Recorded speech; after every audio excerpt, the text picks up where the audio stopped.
My name is Kelly Sadler. I'm the commentary editor here at the Washington Times, and I'm taking over Charlie Hurt's Politically Unstable podcast. With me is Stephen Dinan, the national political correspondent here at the Washington Times, and our guest, Chad Wolf, who is acting DHS secretary in the Trump administration, is now the executive director at the America First Policy Institute, AFPI. Great. It's a mouthful. It's a mouthful. So today we're talking the immigration crisis and the ongoing invasion of our country, basically at the southern border. And just to kind of get the conversation going, July's numbers just came out. They were just released by DHS. There was about 200,000 apprehensions on the southern border. And that's a 325% increase from the average number of July apprehensions during the Trump administration, just to give you a compare and contrast. 10 of those apprehended were on the terror watch list, which brings the number up to 66 so far this year. During Trump's 4 years in office, there were only 11. And then there was enough fentanyl seized at the southern border in July. It set a record, but there was enough fentanyl seized to kill every single American citizen in this country. It was a record number. I think it was 60% higher than what in April or May when the previous record was set. So given these numbers, and the magnitude of the situation, I mean, what is happening? What went wrong? What is happening, and why are we seeing this? And it's summertime, right? So shouldn't these apprehensions be slowing down? The crossings. Well, let me first say thank you for having me on. It's good to be here. Look, I think what we have is we have a historic crisis that we've never seen before. A crisis that, by any measure of the imagination, and you just put out a few more numbers, I could go on with a variety of other statistics in every category, not only illegal apprehensions. But we also talk about attacks against law enforcement officers and Border Patrol, the number of search and rescues, the number of children who have died in custody are numbers that we have never seen before in the history of Border Patrol. So it's a crisis because what the administration did almost on day one, week one, and month one of this administration just said, everything that's effective, if it had Trump name on it, we're going to throw it out. They did no analysis to say, does it work? Is it actually effective? Can we improve upon it? Can we improve upon it? Maybe we'll term it the Biden policy to do X, Y. They didn't do any of that. Well, what was the transition between you and Mayorkas? Did you brief him on everything that you were doing, or did he just come in and say, did you have a conversation? What was that conversation? So the transition mainly happens at a staff level. And so we provided DHS overall, not just immigration, but overall provided about a little over 200 different briefings for them. A lot of them were immigration, but not all. So I would say they had well over 100 different briefings on immigration.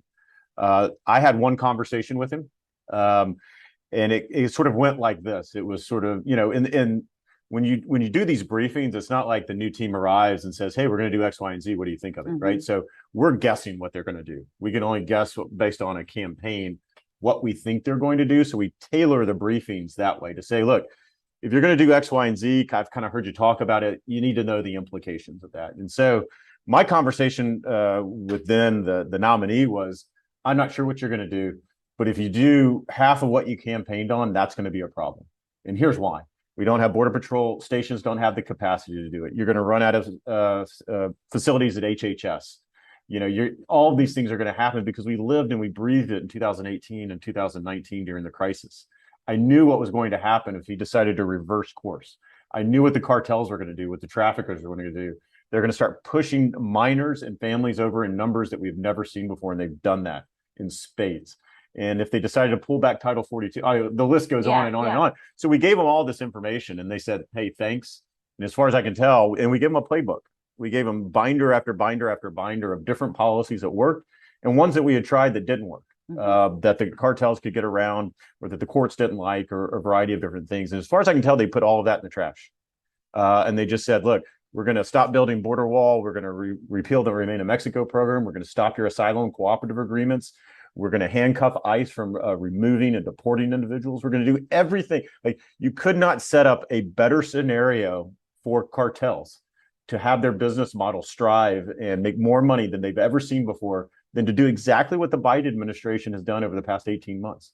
It's not a better windfall, unfortunately, for these cartels. They're making more money today.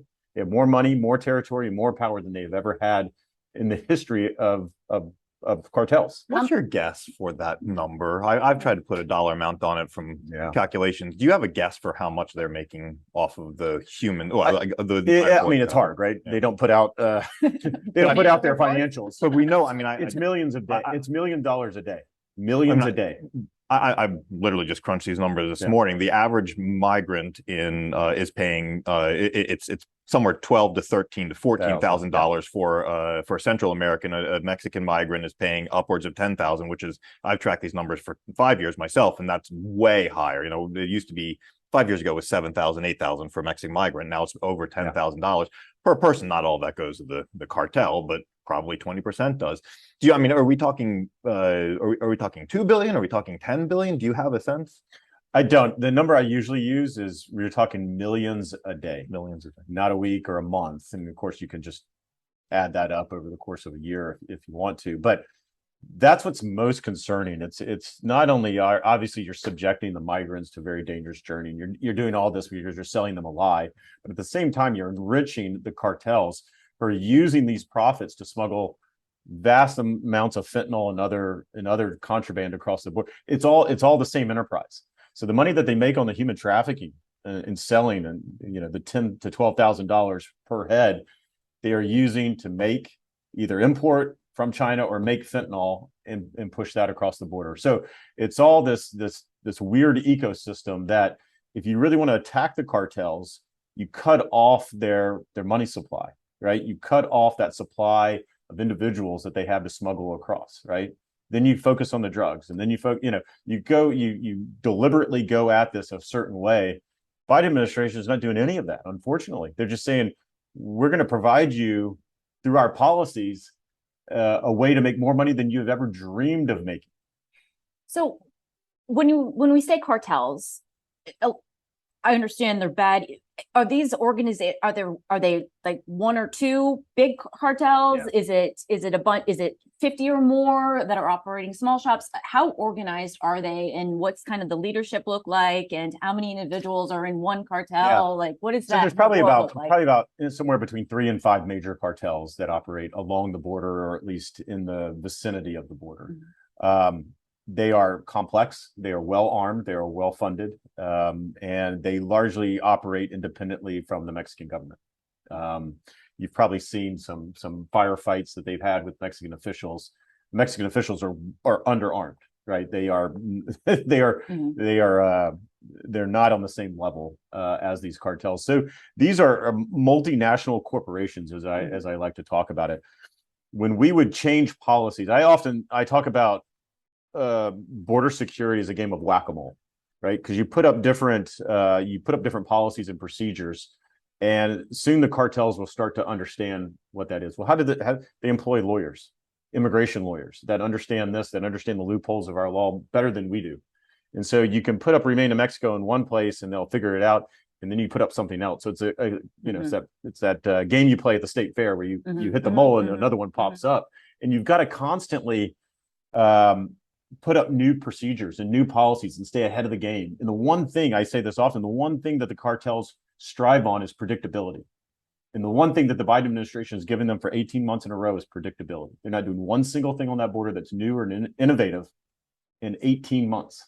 And that's what they want to drive that business model that they're making more money that we just talked about. Do you have an evaluation? The administration has said is going after the cartels. I forget what the actual operation name is, but they said they have an operation to actually target the cartels. There was a major arrest announced in Central America, I believe last month, where they cooperated with maybe it was either Guatemalan or Honduran authorities, and they made a big deal about those arrests and a takedown of another operation in Texas last week. What's your evaluation of their efforts to actually go after the cartels, that operation to go after the smugglers themselves?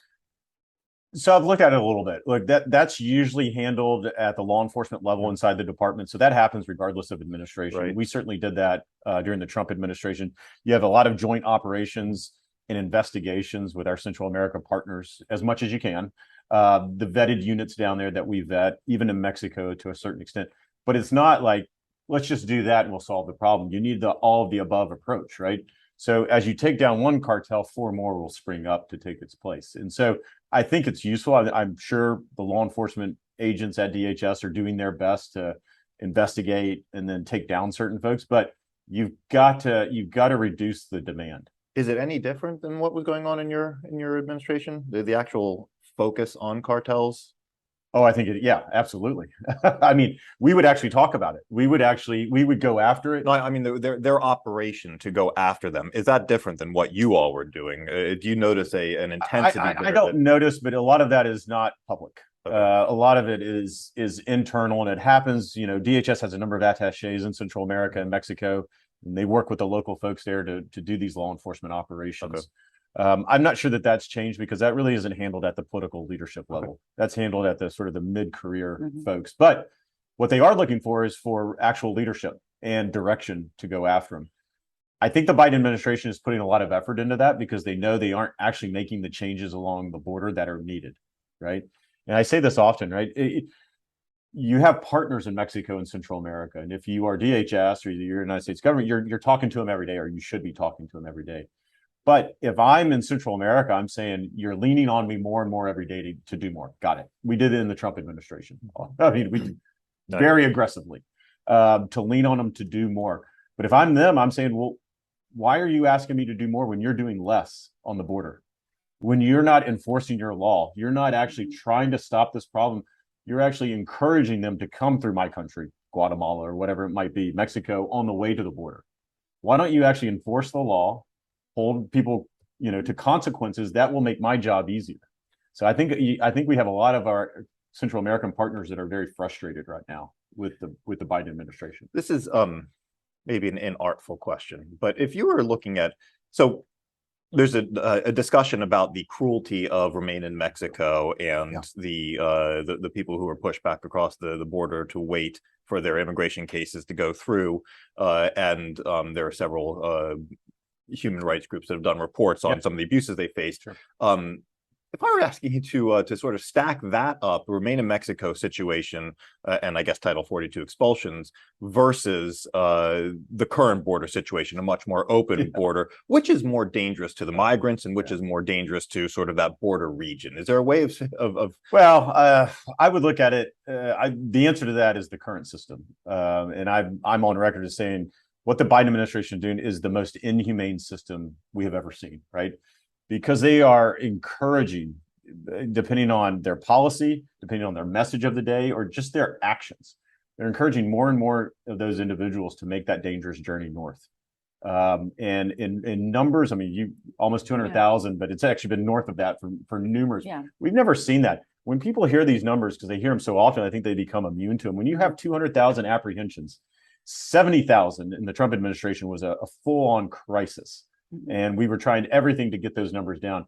They're at 200,000. I'm not even sure it even registers on their radar. It's sort of like, okay, it's 200,000. You know, it's 215,000. It's 220. Those are real lives. Every number is a life that they have encouraged to come through that journey. And so when we talk about Remain in Mexico, and you talk about the violent, people, the activists, I should say, talk about the Remain in Mexico program. What they fail to recognize is those individuals have been in Mexico for 4 weeks, probably, trying to get to the border. It's not like them staying in Mexico is somehow new to them or somehow we're doing them a disservice. They've chosen this very dangerous journey. And I know, that's controversial to a lot of people, but let's just call the facts are what they are, right? They've put their lives in the hands of these cartel members. And what we're saying and what the Biden administration knows, they have the same facts that we do. The vast majority will never qualify for asylum, never, ever qualify for asylum. And so what does the Biden administration? I don't care. we're just going to allow them in and we'll figure it out on the back end. And how much of that happens on the back end, though? Very little, because they're lost in the wind. The Biden administration will talk about how they'll show up for their court proceedings. Yeah. They'll show up for their first one, right? But their court proceedings are multiple court, appearances. They'll show up for their first one. They'll figure out, like, my asylum claim's not going the way I thought it should. Mm-hmm. They'll never show up for their second or their third hearing. And so you'll see that the vast majority of folks will never be removed from the country. And so, we've talked about for years and years, amnesty for the DACA population. Mm-hmm. My guess is in 5 to 6 years, we're going to be talking about an amnesty for the millions of folks that came across that border in 2021, 2022, and 2023. Well, we're on pace right now, this year, fiscal year, 2 million? Right. 2 million. And those are just the ones that are So those apprehended, those not are the like apprehended. not Yeah. gotaways. Those are the apprehensions, and then you got the gotaways, and you've got a variation of all these different populations. But what you know is you have a high likelihood under the Biden administration, if you approach that border and cross that border illegally, you choose to break the law, depending on which category you're in. If you're a child, you're not being removed. If you're a family, you're not being removed. Very, very small percentage. If you're a single adult, maybe there's like a 30 to 35% chance that you'll be removed. 48% in July. Yeah. 48%. So you're going to take So those 50-50 odds. that you get in. Yeah. You're taking those odds every single day. Those odds need to be 60, 70, 80% that you'll be removed. And then you'll start to see those numbers come way down. Kelly mentioned this, the number of people that were apprehended. These are Border Patrol apprehensions, not CBP port of entry, but Border Patrol apprehensions of people whose names flagged on the terrorist screening database. 10 in July. We're at 66 this year. As last year was 15 total for the whole year. 80, a little over 80 for the Biden administration to date. And she said you guys were 11, I think, for the total. The total one. There was one year that had 0. That's obviously a number that doesn't get a lot of attention, but I'm interested in your thoughts on that. I'm also interested, though, is there another border story that you think that scares you that people aren't talking about? Yeah. So I talk a lot about that KST number, right? Known or suspected terrorist coming across that border. And I threw out some of the numbers that you threw out. You know, Twitter is always interesting, right? So people come on Twitter like, oh, the administration is doing a great job. They're catching all these people. Like, no, that's not how this works, right? If you're a terrorist, you're not trying to come across that border if there's a strong law enforcement presence. If your odds of getting caught are vastly higher than the odds of not getting, you're not even making that trip. The fact that you're picking up all of these people show that they have a high likelihood of not. And again, these are the 65 or 81, depending on what number. These are the really, as I like to say, and I mean this, these are the dumb terrorists. These are the ones that actually bump into a Border Patrol officer, right? It's the millions of got-away folks that you have to be concerned about. The million last year, we have 1 million this year. How many known or suspected terrorists are in that number, right? It's not 0. I don't know what the number is, but it's not 0. This is the thing that always flummoxes people about the border is the more you're catching, the rule of thumb is the more is getting through. It's true for the drugs. It generally is true for the people, though obviously you have some variation in there for the family units and whatnot, but it's almost certainly true for the terrorists as well. Yeah, so I think the conversation that I'm most concerned about, and a lot of people, particularly on the left, like to paint what's going on at the border is, it's minors and it's families, and they're just trying to get to a better life. And there's a lot of that. But there's also a lot of bad people that are trying to get into this country, whether it's just a public safety threat. Maybe it's an MS-13 gang member. Maybe it's a 20-year-old who wants to say, I'm a 17-year-old, and so I'm a minor. I shouldn't be removed, right? Well, they're doing that because they're trying to conceal their identity for a purpose. It's not just because they don't want to be known. It's because they probably have a warrant here. They probably have an arrest. There's something that's outstanding that they don't want to be known for. That's on the public safety side. And then the national security side, the known as suspected terrorists and others. That's what Border Patrol should be doing at the end of the day. That's why what we say is they should be on the line doing their national security mission. They shouldn't be back in Border Patrol stations handing out formula and diapers and doing paperwork. They need to be on the line doing their mission, protecting the country. But they can't do that without the right policies in place.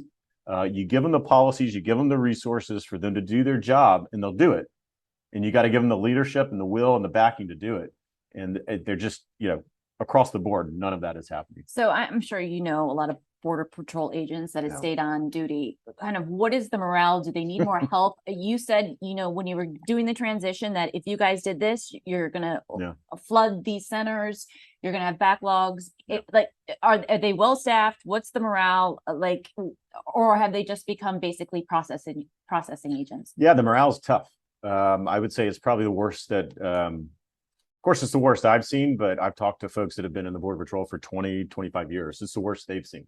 So they've been there a lot longer than I ever was, because you're 17, 18 months into a crisis, right? And there's no end in sight. You've got another 2 years of this. And that's tough for them. They live and they work in these communities.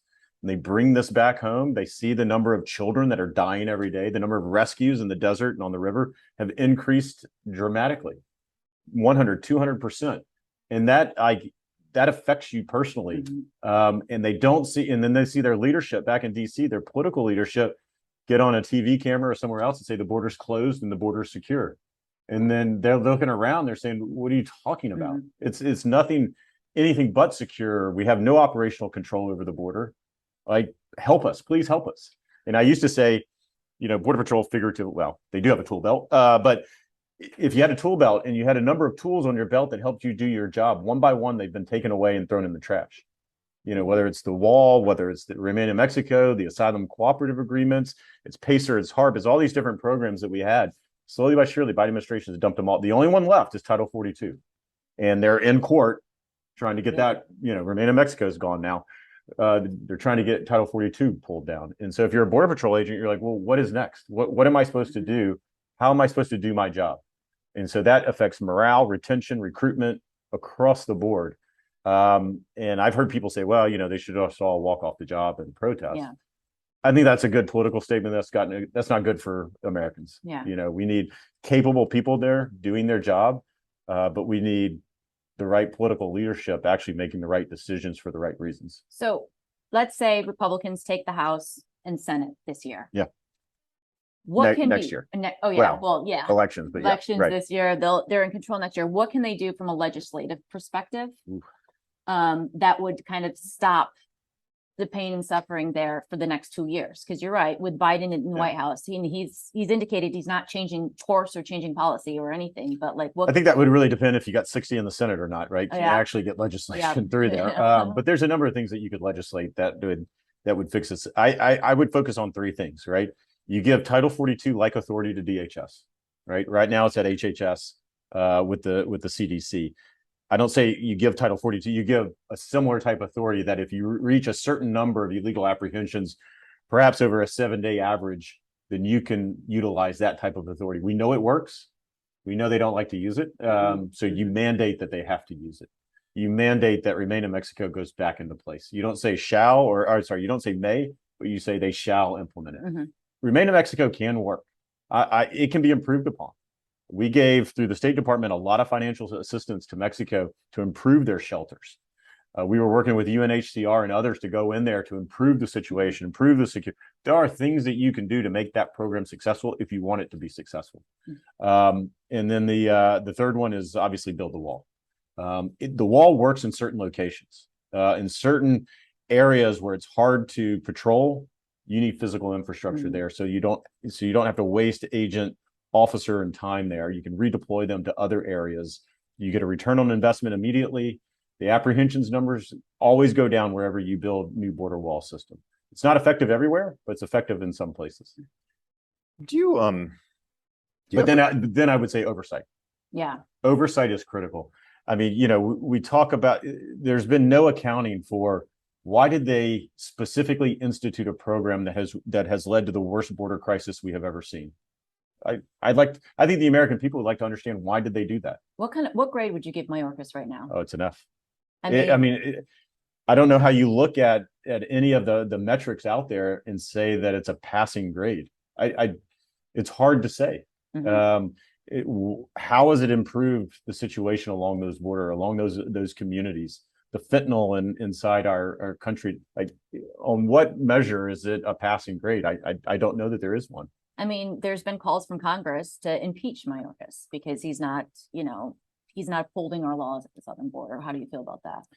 I think that's something that needs to be looked at. I'll leave that up to Congress at the end of the day, but I think they have a very strong case. I think he took the oath of office just like I did, and many of folks before us.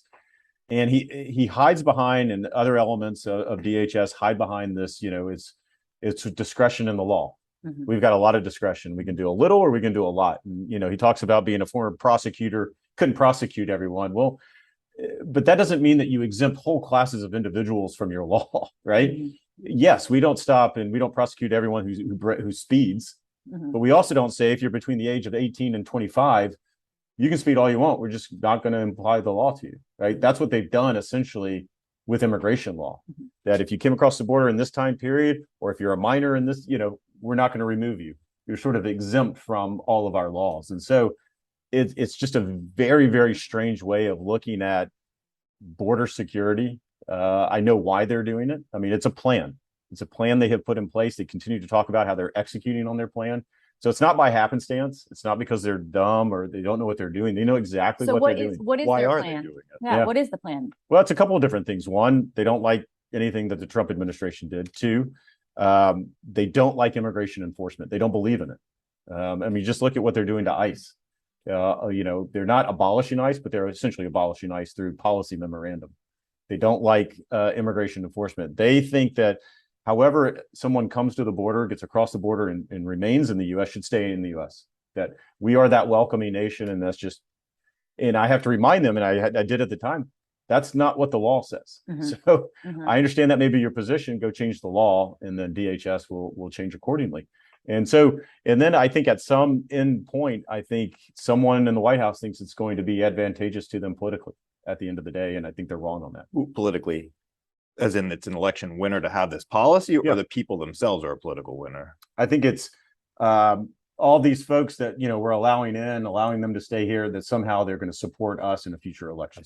Do you go back to that impeachment, and maybe what you just did was laying that out, but you know, and you said it's up for Congress to actually carry that through. But what is the impeachment argument? What is the dereliction that would be impeached? Well, I haven't followed all the different statements that different members have said. Understood. I would focus on, you know, your job is to enforce the laws as Congress has written them. And so as you look at ICE or you look at CBP or even the Border Patrol, there's a number of things that Congress has told you to do, right? And if you say, well, I'm not going to do that because I have limited resources and I'm just going to exempt whole people from that, I would say that that's a good case of you're ignoring the law, right? I understand there's limited resources. Like, I get it. You can't prosecute everyone. I understand that. You can't even arrest everyone. But you don't put out statements like, if you came over before a certain date, then, you know, you're not a priority for enforcement. Or if you just come across the border illegally. They actually said this. If you come across the border illegally, that alone is not basis for removal. So you basically just said breaking a federal law means you're not going to be removed, even though it says you should be removed. But what is that message that it sends to those folks south of the border that are saying, should I go? Should I not go? Well, I just heard from the DHS secretary that I'm not going to be removed. I'm going. The governors of Arizona and Texas, I guess all the border governors, but in particular Arizona and Texas, have been challenged by, I think, actually both state attorneys general have said that they have the authority to declare an invasion and do whatever powers come from that, whether that means perhaps raising their own security force to handle the migrants coming across. Your thoughts on should governors be? Do you think that is an invasion? Should governors be declaring an invasion? What happens? Well, I would say first, it's shameful that we're at this point. We have to start actually talking about this. If the federal government's not doing their job and stepping up and actually doing Border Patrol, I understand the argument on what I think it is an invasion. Now, there's a lot of tricky questions to answer, right? So if you remove someone and you're trying to remove them back to Mexico under the authority of the governor of Texas, they get hurt, God forbid they get killed. Can someone now hold someone in the state of Texas liable for, like, there's a lot of different things that are going to go on here that have never been tested before in a court of law, that's never been done, that I think are some really practical issues that law enforcement officers think about in real time. So I think it's okay to philosophically talk about an invasion and can you repel them back? Unfortunately, I think you can, not unfortunately, I think you can. How you actually do that and the real implications of doing that, if you're, Texas DPS or you're the National Guard, it becomes very, very tricky.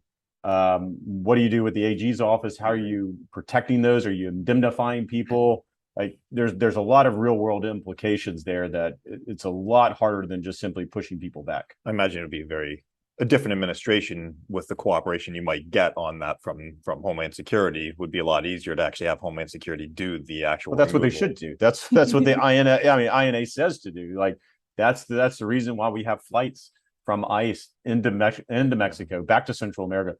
ICE repatriates and remove people, but you have to have the will to do it. But right now, there's a question right now as to whether Texas is able to turn over the people that it is apprehending to the Border Patrol for expulsion or not, right? Literally, that handoff is fraught with questions right now about whether that handoff itself is allowed. This administration is I think the ACLU's actually filed a complaint when they heard that a handoff was going on, arguing that's illegal, and that's the cooperation level there between administrations. Yeah, there shouldn't be any question of whether that's legal. Of course, it's legal. The ability of one now, if they're working hand in hand and in tandem, it's we have DHS, you have law enforcement partners throughout the country doing a variety of different things, not really on your behalf, but in conjunction with you. So if you have Texas DPS in one part of the border along that river, who's apprehending stuff because there's no Border Patrol agent within 30 miles, and then that they're handing them over, there are ways to do that legally. It happened all the time during the Trump administration, and so there are ways that can be done. Whether you quote deputize a Texas DPS as an immigration officer for a certain time period, there are ways to do that legally that can get done. The ACLU is going to sue about anything, so I'm not worried about that. They sued us 3 times every day, and that's just what they do. They're a litigation arm more than anything else. So I think that would be one that I probably, if you found a Republican, in the presidency and a Republican administration, they'd be happy to go to court to fight that. Do you switching gears a little bit? One of the things that as you all were leaving, there was a lot of questions over white nationalism and its the level of threat from white nationalism here domestically. There were questions about reports that were being developed in the later months of your administration, and then this administration has been very clear, Homeland Security in particular, that is the largest domestic terrorist threat that the country is facing. Your evaluation of the domestic threat and whether white nationalism is the largest threat right now. Well, I've actually heard it posed a different way from Secretary Mayorkas. He's actually said the largest threat to the homeland is white supremacist extremism, which I disagree with wholeheartedly. But I like the way that you talked about it, because words matter, right? Yeah. So you talk about there's various different threat streams to the homeland. And when you talk about domestic threats, domestic terrorism related threats, then when you talk about white supremacist extremists, and you can talk about other racially and ethnically motivated terrorist groups and organizations. You can talk about Antifa. You can talk about what happened in the summer of 2020 and the like. And all of these are threats, and they're all outlined in a Homeland Threat Assessment that we issued back in October of 2020. When you look at the number of fatalities of white national or white supremacists, it's higher. It's higher than most. And so we laid that out. But it's not the number one threat facing the homeland, which is how this administration talks about it. It's just not. There's foreign terrorist organizations, China. There's a variety. I would even say the cartels at this point of what's going on are endangering more Americans on an everyday basis than white nationalists, extremists ever did. But that's not the narrative that this administration wants you to believe. Is it? And one of the things that you touched on this, right? One of the ways of measuring this is literally just body count. Yep.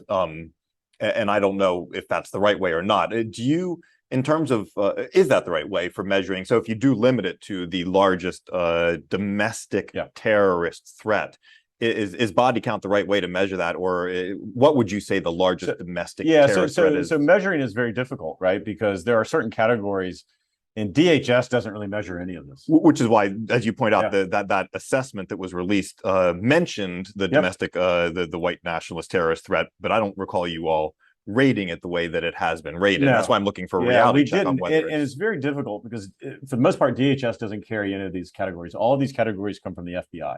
So, I mean, FBI investigates crimes. DHS really does not. We do a little bit on the ICE side with Homeland Security investigations from time to time if there's a border nexus.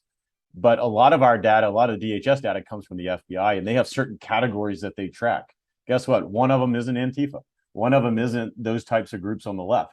They do track white supremacists, right? They do track certain folks on the right. And so a lot of the reporting requirements that come in that make it into reports are just the data that comes in.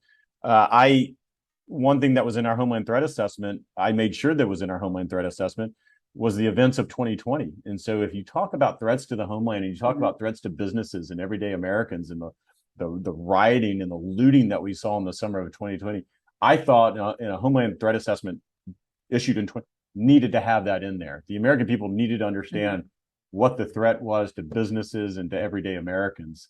I got pushback on that, and I, was happy to have those internal fights inside the department. But I thought it was important to be honest with the American people. There's a number of threats facing the homeland, both internationally, foreignly. Cybersecurity is one we haven't talked about. There's a number of threats here domestically as well. And so it's hard to rank one over the other. I always got that question: what's the one thing that keeps you up at night? Right? What's the one threat? And we're very clear in that threat assessment. The one threat that I'm most worried about is China, without a doubt. But you placed cartels as a bigger threat to Americans than white nationalists. At this point, it depends if you would ask me that 2 to 3 years ago, probably would have given you a different answer. At this point, absolutely, because again, it goes back to the comment earlier. They have more power, more territory, probably more weapons than they ever have before because of the policies of this administration. When you're making millions of dollars a day, I mean, it's fuel for the cartels. And when you have over 100,000 overdose deaths a year, we're probably going to be higher this year, would be my guess. That is, I mean, that's killing Americans every single day, much more than, unfortunately, these, random incidents, which are bad enough. I'm not trying to downplay that. But when you have 100 or so overdose deaths, and the vast majority, I would say 90% of that's coming across the southern border, why wouldn't you say, well, that's where we need to focus our resources on? Can I shift gears to one thing that you have been in a back and forth with a congressional committee on your text messages, and I've seen the statement that you put out, I think, late last month on what was going on there. But I'd love some clarity on what you turned over. Whether did you delete any text messages from your phone? Yeah, it's great. I haven't been actually back and forth with anyone. No one's asked me about this. Not one congressional. So the committee that's complaining publicly has not come to you and said what? And that's the January 6th committee, correct? Well, January 6th and I think House because I think they know the is truth. also. I think they know the truth, right? The implication of a lot of these articles is somehow people are clearing phones or phone text messages. I think if there are professionals on those committees, I think they know the truth, which is I turned in a laptop, a desktop, 2 cell phones, a bunch of secure equipment in my house. They were ripping it out the day of on January 20th. They have all of it. They have all of my emails. They have all of my schedules. They have all of my agendas. They have all of everything. I was always told if you worked on anything on a government computer or cell phone, there are records and there are backups. Great. They have it all. I turned it all in as they directed me to. And you did not go in through delete messages? No, that's absurd.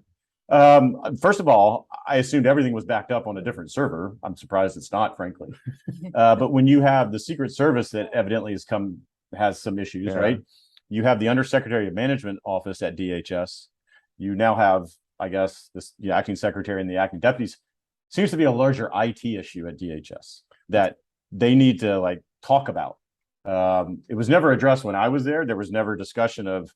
It was IT issues didn't come to the. But you put your finger on this, right? There's a sense out there in the reporting and in some of the comments from the members of Congress that there was an effort to hide information about January 6th. No. You turned over everything. You didn't delete messages, and you're saying whatever happened is an IT issue with them, not a first of all, I didn't conduct business over text over government phones. That's not how we operated on sensitive matters or really any matters, right? Because those are unclassified phones, anything could be hacked. Classified phones different, and so you talk about different things on that. So that's not really how we operated at the department. There wasn't a lot of texting going back and forth on government phones. If it was sort of, you're 20 minutes late for a meeting, or so-and-so's called you, can you call Senator X back? I mean, it's that type of thing, right? It's not, hey, what's our policy on X, Y, and Z? Oh, let me type out, in 300 characters. That's not how it operated.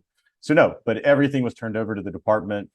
And I know this because I talked to the January 6th committee earlier this year, in January of this year, so 9 months ago. They had email after email after email after email from me. I never gave it to them. They pulled it from the back end of the computer system, DHS did, and just gave it over to the committee. So I mean, they have records. Why they don't have text messages, I have no idea. I assume they'd be able to pull that as well. They won't find, I mean, there's nothing there, but they should have access to it. But it's this implication out there in the way that they write their stories that somehow there's this vast conspiracy that everyone wiped their phones. Yeah, wiping phones, exactly. That's, again, that's crazy. Do you, and this is perhaps maybe very far afield, but I'm just curious. There's been a lot of criticism of the Inspector General in all of this. Yeah. Did you have an experience with the Inspector General that's worth sharing? Did you have confidence in him as an Inspector General? I interacted with Kafari from time to time, not a lot. We would do quarterly sort of update meetings on different investigations that were ongoing, things of that nature. You know, when you ask me that question about the IG, the first thing that comes to mind is I had a whistleblower complaint filed against me that, you know, made every news story known to man about how I removed someone, and he claimed, right, you know, that somehow I wanted to impress President Trump, so therefore I removed, which is like ludicrous, even on its face. And every story, I think if you Google it today, every story was out there. But anyway, the IG set forth an investigation which went on for 20 months, nothing. And I was like, guys, come to a conclusion. Well, what no one wrote a story about is he withdrew his whistleblower complaint, right? But the damage was already out there. The implication was already out there that somehow Chad Wolf, removed him, not because he was a terrible employee or not because he mismanaged people or couldn't do his job, but somehow I wanted to impress the president and therefore, asked him to do stuff that he wasn't willing to do, which was ludicrous. But he withdrew his whistleblower complaint, meaning there wasn't anything. There really wasn't anything there. And there's no, so the IG never issued a report after the whistleblower. It's like one sentence. It's one sentence it's like a 6-month update report. It's one sentence in there that just says this complaint is no longer valid, no longer operational. It actually says the complainant withdrew his complaint. And so you're saying, well, why is that, right? Because there's no there, but so I'm a little critical of the IG of if you finish an investigation. Yeah, if you're spending 10 months on it, might as well just you can't do it, right? So if you were, this is a hypothetical, but let's say you were to go back and lead DHS right now, what would be the first thing that you would focus on? Given, and DHS is vast. You talked about cyber, but we also have the Afghan, withdrawal, the vetting of all of those refugees, also people coming in from Ukraine, the southern border. Well, I think you have to start with the immigration components, right? Because whether you talk about the southern border or you talk about the refugee status and all the vetting or lack of vetting that they're doing, it's all within the immigration components there. Mm-hmm. So that's USCIS, it's ICE, and it's CBP.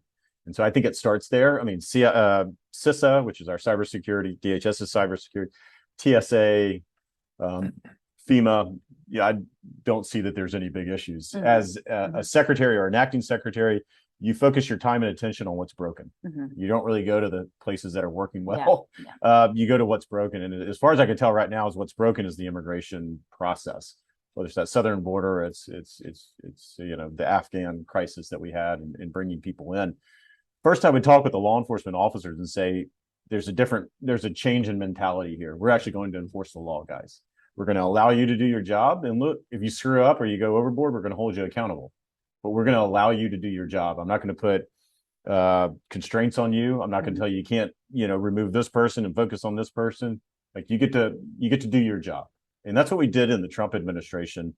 And I can't tell you, law enforcement was like, thank you, because they had seen it under 8 years of the Obama administration. Said, thank you for allowing us to do our job. Now, sometimes you can go overboard on that, right? And you can want to do these really, really expansive law enforcement operations. Sometimes you have to dial those back a little bit and say, let's just focus on our core mission here, and let's just do that really well. And let's get really, really good at that, and then we can start talking about these other missions.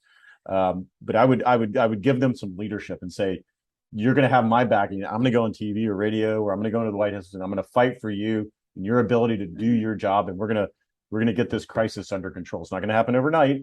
Right? They've done a lot of damage in 18 months. It's not going to happen overnight, but you're going to see incremental process or improvements over time. And hang with me, we'll get there. I can't let you go without asking you, would a disinformation board be high on your list of priorities? No, absolutely not. I mean, just what a colossal failure. I don't even understand what they were thinking of. So DHS does disinformation, right? But they do it from a foreign perspective. And we talked about attaches in Mexico and Central America and other folks down there. We have folks down there that are looking at, what are the cartels saying? And how are they luring these migrants in? And are they telling them, oh, it's free, you can come in? And they do fight some of that disinformation down there, but it's very, very targeted. And you don't draw it up, you don't put it in the secretary's office, which is where that board was. You don't put it in the secretary's office to then start looking at disinformation here domestically. Because then you get into free speech, you get into a lot of different issues that you want to stay away from. And if you do find some information out there that is disconcerting, you can address it one off. You don't need a disinformation board with a lunatic at its head. I mean, the amount of discredit that brought to the department. I mean, it's unbelievable that they would go down that route. But all those things I said that they kind of fight disinformation foreign is at CBP. It's at the Border Patrol. It's at ICE through HSI, Homeland Security Investigations. It's at the operational level. When they decided to create that board and then put it in the secretary's office, you only do that for one reason, because you want to put the secretary's imprint on it. And you want to do that for a political reason, evidently. Yeah. Well, everything seems to be about politics. And it boggles my mind that the Biden administration would come in and stop building the wall, and they just do it because it had made no sense to the average viewer, to the average listener, reader. It makes absolutely no sense. It's like, you hated us that much, you hated Trump that much that you just are willing to sabotage the country. It doesn't make any sense to me. But kind of speaking, in current topics, we have Governor Abbott in Texas that's busing now illegals that are coming across the border to DC and to New York. Yep. And the liberal sanctuary city mayors of DC and New York are pitching a fit. Basically, Muriel Bowser wants to call in the National Guard. I think she put in her second request either today or yesterday. And Eric Adams, they're clearing out hotel rooms and giving them cell phones or whatever. What is your kind of impression of that narrative? And is this a good thing or a bad thing? Yeah, I would say welcome to the fight. Yeah. Right. Where you been for 17 months? When this crisis has been hitting communities along that border, and I would say even communities outside of that border, for 17 months, you've had governor after governor, official after official saying, we are in a crisis. Please help us. The Biden administration, you have the tools, you have the resources, and you have the authorities to help us. And they've just turned a blind eye over and over and over again. And now you have big city mayors in DC and New York talking about this issue. So guess what? It's working. You may not like the tactics that Governor Abbott's doing, but he is saying, look, our systems and our facilities are overwhelmed at the border. We have no place to put these individuals. And so I'm going to move them out of the state of Texas, and I'm going to move them to other sanctuary cities where you have put policies in place that not only shield these individuals from law enforcement, federal law enforcement, but you're actually giving them benefits, and you're allowing them in New York's case to vote in local elections. You're giving them benefits, so there's no reason that you can't accommodate them. In fact, you've been doing it for years and years and years, and so I don't see any issue with it, because it's forcing a conversation that the vast majority of media and others just don't want to talk about. Which is that crisis. And they think if they ignore it, it'll go away. But now you've got Mayor Adams and Mayor Bowser and others saying, well, this is a problem. Well, it's sort of like, no, right? It's a problem. And that's what folks, along that border, and I get it. If you're not down there, then it's kind of like you're removed from it. But that's what they are feeling. I've been down there several times since leaving office, and it's real. And you have ranchers and you have other folks, you have people in communities that are 10, 12 miles, whether it's Brownsville or it's McAllen. And they're just saying, we are inundated. The number of police chases that they have to endure every single day that are killing innocent Americans because it's a pickup truck of illegals coming across are through the roof. Little things that you don't really realize until you're down there are happening every day. They're not happening in other parts of the country.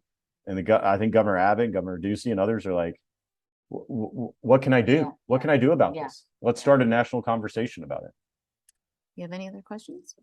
Well, Chad, thanks so much for joining us today. We really appreciate your time. And thank you guys for tuning in. We're signing off.